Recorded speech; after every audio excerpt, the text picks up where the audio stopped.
Guys Nescafe. இது வந்து ஒரு ஐஸ் காஃபி, கோல்ட் காஃபி. இதை ஃப்ரீசரில் வச்சு ஐஸாகவே ஆயிடுச்சு. ஸோ இப்போ ஓப்பன் பண்ணி லைட்டாக டேஸ்ட் பண்ணலான்னு சொல்லிட்டு எடுத்திருக்கேன். பகல் நேரத்தில் குடிச்சிருக்கணும்.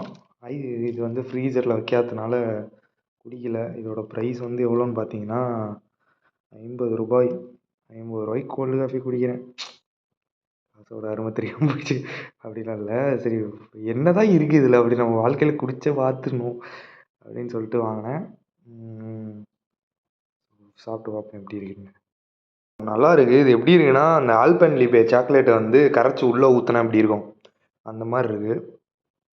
ஒன்றும் இல்லை, நார்மல் காஃபியே கொஞ்சம் சர்க்கரை கம்மியாக போட்டு ஃப்ரீசரில் வச்சு குடித்தா அது கோல்டு காஃபி, அவ்வளோதான். ஆனால் நல்லா இருக்குங்க, சூப்பராக இருக்குது, திக்காக இருக்குது ரொம்ப. ஃப்ரீசரில் வச்சு குடிங்க, அப்போ தான் வந்து டேஸ்ட் வந்து நல்லாயிருக்கும். பட் ரூ. 50க்கு விற்க வேணாம், ஒரு ரூ. 25 விற்றா நல்லாயிருக்கும். அடிக்கடி வாங்கி குடிக்கலாம்.